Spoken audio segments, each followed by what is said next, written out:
신앙생활에서 가장 중요한 것은 여러 가지 중요한 것들도 많겠지만 그 중에 하나가 우리가 하나님께 아침마다 또 때때로 기도의 골방에서 기도하고 나서 기도한 말들을 우리는 늘 가슴에 품고 그리고 그 기도한 내용대로 살아가는 것입니다. 왜냐하면 기도라는 것은 하나님 아버지께 그리고 성령님의 감동으로 인도로 기도를 하며 예수님의 이름으로 기도를 마치는 것이 기도입니다. 성령님께서 우리의 기도를 감동하여 주셨고 인도하신 것이기에 그 기도의 내용은 하나님의 중요한 뜻이 담겨져 있기 때문에 우리는 그것을 당연히 경홀히 여기지 말고 그 기도한 내용대로 다시 살아가는 것이 중요합니다.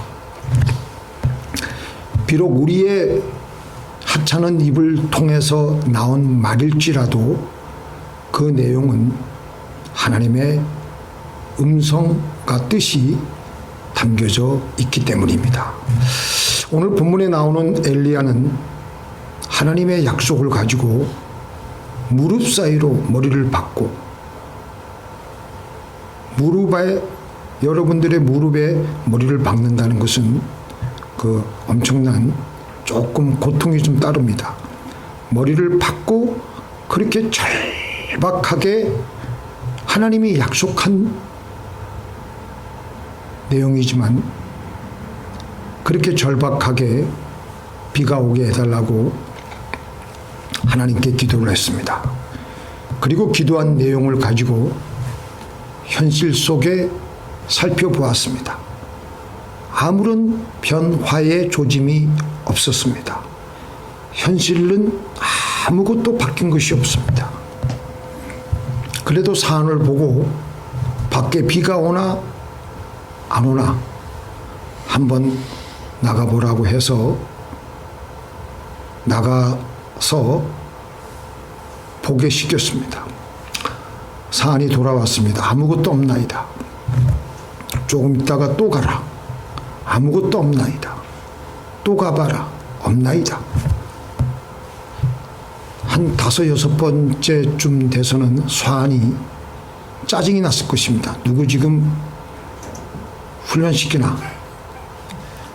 그런데 7번째 또 보냈습니다. 가봐라. 그때서야 하늘에 있는 변화의 자그마한 변화를 산으로부터 듣게 됩니다. 손만한 작은 구름이 일어나나이다. 우리가 기도를 하고 나서 우리는 우리의 삶 속에서 우리의 현실 속에서 어떤 환경의 변화의 조짐을 우리는 살피는 것이 무척 중요합니다. 이것을 어떤 분들은 가르쳐서 영적 집중력이라고 합니다. 대개 우리는 기도한 후에 기도는 기도이고 현실은 현실이라고 생각하면서 기도와 생활을 연관짓지 않고 내 마음대로 생각나는 대로 그렇게 우리는 살아왔습니다. 마태복음 7장 7절에 보면은 여러분들 다 잘 아시는 하나님 말씀이 있죠. 구하라, 찾으라, 두드리라. 예수님이 그렇게 말씀하셨습니다. 구하는 것은 기도입니다. 우리가 무릎 꿇고 골방에서 하는 기도입니다. 그런데 찾으라고 하셨습니다. 찾으라. 그리하면 찾을 것이요. 그래서 기도는 구하고 찾는 것입니다. 힘들고 어려운 상황 속에서 힘을 내어 기도했습니다. 그 기도의 내용이 뭐냐? 기쁘게 살게 해 주시옵소서. 어려운 상황 속에서. 이제 그렇게 기도하고 났기 때문에 현실에서 기뻐할 것을 찾는 것입니다. 내 주변에 뭐가 기뻐할 것이 있는가? 그렇게 찾으면 괴로운 삶 속에서도 기뻐할 것들이 보이기 시작하며 기뻐하게 되는 것입니다. 혼자 흐뭇해 하는 것입니다. 그 상황이 어떤 상황이냐면 눈에서는 눈물이 나면서도 때로는 그 기뻐할 것들을 보고 웃고 감사해하며 기뻐하는 겁니다. 또 어떤 기도가 있습니까? 하나님, 그 선교사님의 선교 사역에 학교를 이번에 짓는다고 하는데 하나님 그 사역에 함께하여 주옵소서. 그렇게 기도했습니다. 그렇게 기도한 후에는 사방에 그 학교를 짓는데 도울 필요한 물자를 찾게 됩니다. 내 호주머니부터 시작해서 물질을 찾아서 후원을 하게 됩니다. 또 기도할 때 어떤 문제를 해결하기 위해서 하나님께 구하고 나서 하나님이 원하시고 기뻐하시는 방법을 우리가 처한 환경 속에서 찾는 겁니다. 보물찾기 하는 것처럼 기도하고 찾고 기도하고 찾고. 엘리야는 오늘 몇 번 찾았다 그랬습니까? 무려 7번. 그렇게 기도하고 찾고 기도하고 찾고. 그 다음에 구하라 찾으라 두드리라고 있는데 문을 두드리라 그리하면 너희에게 열릴 것이니 두 손으로 간절히 기도하였는데 바로 그 기도한 손으로 문을 두드리는 것입니다. 이 말씀은 기도한 후에 기도한 대로 행동하는 겁니다. 우리는 하나님께 필요한 것을 구하고 그것을 얻기 위해 열심히 노력하고 막혀있는 것, 닫혀있는 것들을 하나씩 두드리며 열어나가야 됩니다. 바로 그것은 미지의 세계를 개척하는 것이고 난공불락의 성을 열어 제끼는 것입니다. 그래서 하나님과 함께 도전해서 새로운 세계를 열어가며 하나님 나라를 넓혀가는 것입니다. 하늘에 계신 우리 아버지여, 이름이 거룩히 여김을 받으시오며 나라의 임하옵시오며 뜻이 하늘에서 이루어진 것 같이 땅에서도 이루어지게 하옵소서.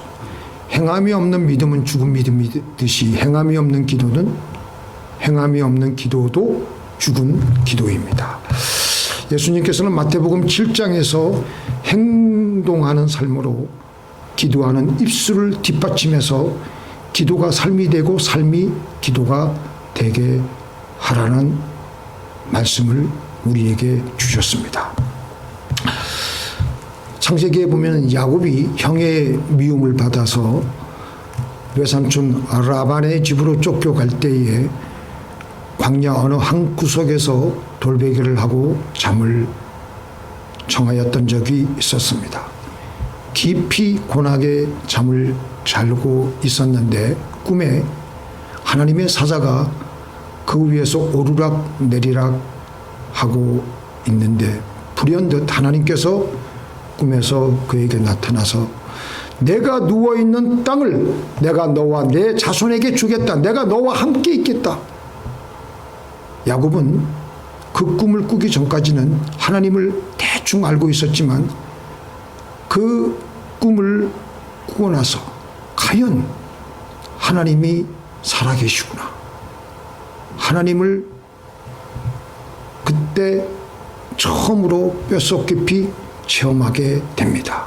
그래서 야곱이 감동을 받아가지고 이런 기도를 합니다. 두렵도다 이곳이요. 다른 것이 아니라 이는 하나님의 전이요. 이는 하늘의 문이로다.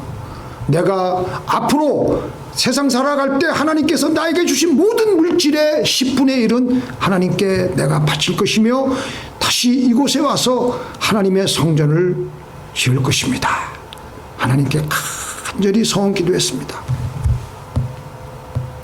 그리고 야곱은 아침에 일어나서 그것을 떠나서 외삼촌 라반의 집으로 갔습니다. 외삼촌 라반이 보통 힘든 분이 아닙니다. 그런데 그곳에서 고생하며 그러나 하나님께서 그에게 축복을 주셨기에 하나님의 축복을 받아가지고 부자가 되어서 다시 자기 고향 땅인 가나안으로 돌아오면서 야곱은 그때 한 소원 기도를 새카맣게 잊어버리고 우선 눈에 보기 좋은 세겜 땅으로 그가 발길을 돌려서 갔습니다. 그곳에서 자기의 딸 디나가 강간당한 사건을 겪게 되고 그의 또 아들들이 복수하느라고 그 일족들을 다 멸하면서 주변의 부족들이 언제 어느 시에 야곱의 일가를 급섭해서 죽일지 모르는 그런 일촉즉발의 아주 백척간두의 위기에 들어서게 되었습니다. 그때 하나님께서 다시 야곱에게 나타나서 예전에 야곱이 하나님께 기도했던 기도의 내용을 상기시켜 주면서 베델로 가라. 그 음성을 들은 야곱이 너무나도 하나님 앞에 창피했을 겁니다. 아차, 내가 기도한 대로 살지 못했구나. 그래서 다시 베델로 가서 비로소 단을 쌓게 됩니다. 우리는 잊을지라도 우리가 하나님께 드린 기도를 하나님은 잊지 않고 계십니다. 진작 자기가 기도한 대로 베델로 돌아왔으면 그 고생을 안 했을 텐데 환난을 겪은 후에야 결국 돌아서 왔던 것입니다. 하나님은 우리와 한 말들을 다 알고 듣고 기억하시고 계십니다. 우리가 기도 중에 하나님께 드린 기도, 하나님 이렇게 하게 하여 주옵소서 구했습니다. 또 때로는 소원도 했습니다. 하나님 그 말 다 기억하고 계십니다. 근데 우리는 그대로 살지 않고 기도는 기도고 생활은 생활이고 내 삶이 바쁘니까 어느새 그 생각은 내 내리와 의식 속에는 흔적도 없이 사라질 때가 많습니다. 예레미야 11장에 보니까 성전에 수많은 사람들이 이스라엘 백성들이 성전에 기도하러 오는데 하나님께서는 기도하러 오지 말아라. 기도 하나마나 너희들 똑같이 기도하고 돌아서면 기도한 대로 살지 않을 텐데 뭐하러 기도하러 오느냐? 에? 그들이 청종하지 아니하며 같이 읽겠습니다. 귀를 기울이지도 아니하고 각각 그 마음에 강팍한 대로 행하였으므로 내가 그들에게 행치 아니한 이 언약의 모든 말로 그들에게 응하게 하였느니라. 그렇기 때문에 아예 너희들 그렇게 살 바에는 종교적으로 나를 믿을 바에는 기도하지 마라. 뭐하러 기도하러 오냐 구차스럽게. 하나님이 그런 뜻으로 지금 말씀하시고 계신 거예요. 얼마나 이게 자 같이 읽겠습니다. 시작. 그러므로 너는 이 백성을 위하여 기도하지 말라. 그들을 위하여 부르짖거나 구하지 말라. 그들이 그 고뇌를 인하여 내게 부르짖을 때에 내가 그들을 듣지 아니하리라. 기도한 대로 살지 않고 마음에도 없는 기도, 건성으로 하는 기도, 하나님 제가 봐도 그래요. 제가 하나님 입장이 돼 봐도 당연히 싫어하지 않겠습니까? 우리의 신앙생활은 현실과 무관한 것이 아니라 현실에서 하나님께 기도한 대로 살아가는 것입니다. 우리가 할 일은 하나님께 기도하고 기도한 그대로 살면서 하나님께서 어떻게 이루어 가시나 그것을 보면서 하나님께 찬양하고 감사하면서 하는 것이 우리의 오직 할 일입니다. 그래서 우리의 기도를 우리의 생활 속에서 우리는 우리의 기도를 드러내어야 됩니다. 기도했습니다. 처음 시작은 너무나도 보잘것없지만 기도의 파도를 일으켜야 됩니다. 파도를 일으킬 때 처음은 아주 조그만 데서부터 시작이 됩니다. 그런데 계속해서 인공으로 만든 그 수족관에서 파도를 일으키는 것을 제가 어저께 살펴보니까 강 한 어귀에서 아주 조그맣게 물결을 만듭니다.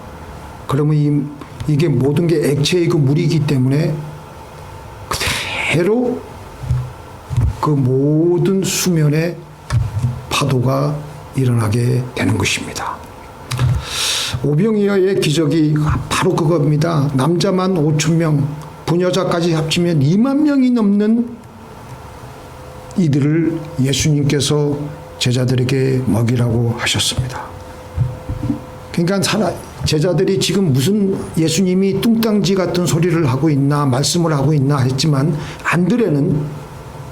그중에 안드레는 그것을 가볍게 여기지 않았습니다. 하나님이 하신 말씀이시기 때문에.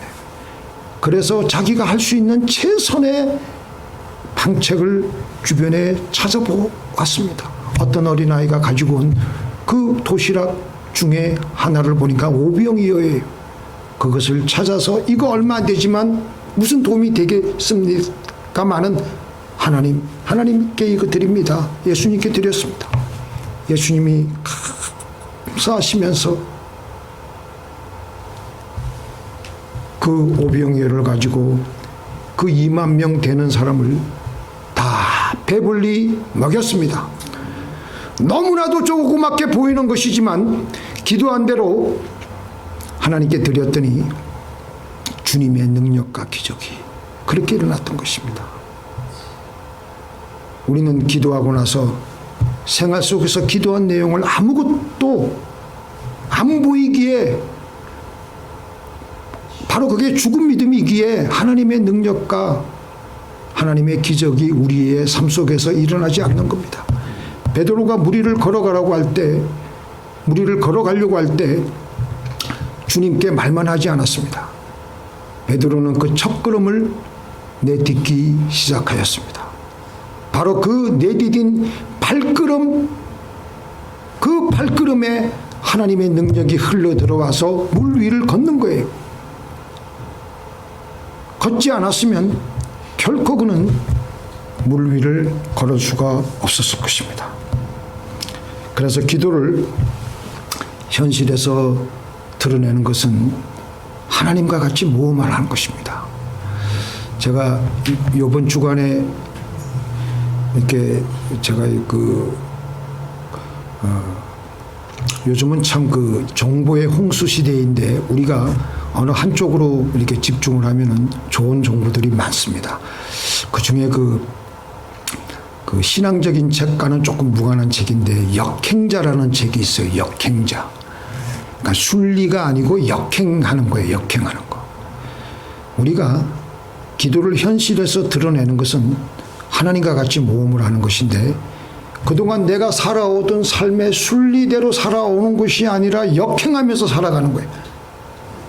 그동안 나의 살아오던 삶의 방식대로 살지 않고 거슬러 올라가는 것입니다. 하나님의 모험에 동참하는 것이고 하나님의 기적을 가져오게 되는 것입니다. 이스라엘 백성들이 요단강을 건널 때 그들 앞에는 물이 강 언덕에 넘칠 정도로 요단 강물이 그들을 가로막고 있었습니다. 그런데도 그들은 하나님의 약속이 떨어졌기 때문에 기도한 대로 약속한 대로 하나님의 말씀대로 그들은 죽으면 죽으리라 그리고 건너가기 시작했어요. 역행하는 겁니다. 강가로 다가가는데도 여전히 물은 넘쳐 흘러가고 있는 겁니다. 이대로 가다가 다 물에 빠져 죽겠구나 하는 생각을 할 수도 있습니다. 그런데 제사장들이 먼저 물에 발을 내디뎠습니다. 그렇게 하니까 제사장들의 발에 물에 잠기면서부터 위에서 내려오던 물이 쌓이기 시작하는 거예요. 그리고 그동안 흘러왔던 물은 흘러나가서 사해로 다 흘러나가서 갑자기 강 중앙에 길이 생기기 시작하는 겁니다. 우리가 하나님께 기도한 대로, 들은 대로, 말씀대로 순종하고 나가는 것은 때로는 자연계를 거스르며 나가는 것입니다. 우리의 상식을 거스르며 나가는 것입니다. 그러나 때로는 이런 모험을 하나님과 함께할 때 한 번도 경험해 보지 못한 이스라엘 백성들이 한 번도 그런 일을 당해보지 못했던 그 홍해수의 길을 걷는 것처럼, 요단강 물을 걷는 것처럼 그런 놀라운 삶을 우리도 경험하게 될 줄로 믿습니다. 사실 하나님이 이루어 주시더라도 또 문제가 뭐냐? 하나님이 우리가 기도를 해가지고 하나님이 이루어 주셨는데도 우리가 현실에서 못 알아차리고 있을 때가 있습니다. 사도행전 12장에 헤롯 왕이 요한의 형제 야고보를 먼저 죽였습니다. 그 요한의 형제 야고보를 죽인 것을 보고 유대인들이 너무나도 좋아하니까 헤롯 왕이 며칠 있다가 6월절이 지나고 나서 베드로도 죽여야 되겠구나. 그래가지고 베드로를 철통같이 옥에 가두고 철통같이 그를 감시하는 겁니다. 4명이 한 팀이 돼가지고 4팀을 하루에 돌아가게 해서 베드로가 그곳을 도망가지 못하도록. 그런데 그때부터 교회가 그를 위해 간절히 기도하고 있었습니다. 하나님의 기적적인 기도의 응답으로 옥에 갇힌 베드로가 천사들의 도움을 받아서 옥에서 풀려나고, 그리고 옥에서 풀려나온 베드로가 찾아간 곳이 마가 요한의 어머니 마리아의 집이었습니다. 그 마가 요한의 어머니 마리아의 집이 어떤 집이었습니까? 초대교회의 본부와 같은 장소였고, 예수님께서 최후의 만찬을 했던 곳이었고, 오순절 성령 강림이 일어났던 마가의 다락방 아니겠습니까? 바로 그 장소에서 사람들이 지금 베드로를 위해서 열심히 기도하고 있는데, 밖에서 베드로가 문을 뚱뚱뚱뚱 두들겼는데 맨 뒤에 있던 어떤 여자아이가 하나 나가서 보니까 베드로의 목소리를 듣고 문도 열기도 전에 베드로가 왔다 그러니까 사람들이 하는 행동 보십시오. 우리하고 똑같습니다. 네가 지금 미쳤구나. 네가 지금 미쳤구나. 아닙니다. 베드로입니다. 베드로가 아니라 베드로의 천사일 것이다. 그들은 베드로가 옥에서 풀려나기를 그렇게 간절히 기도하였지만 그들의 삶 속에서 그 기도가 이루어졌건만은 그것을 믿지 않는 겁니다. 마가복음 11장 24절 같이 읽겠습니다. 그러므로 내가 너에게 말하노니 무엇이든지 기도하고 구하는 것은 받은 줄로 믿으라. 그리하면 너에게 그대로 되리라.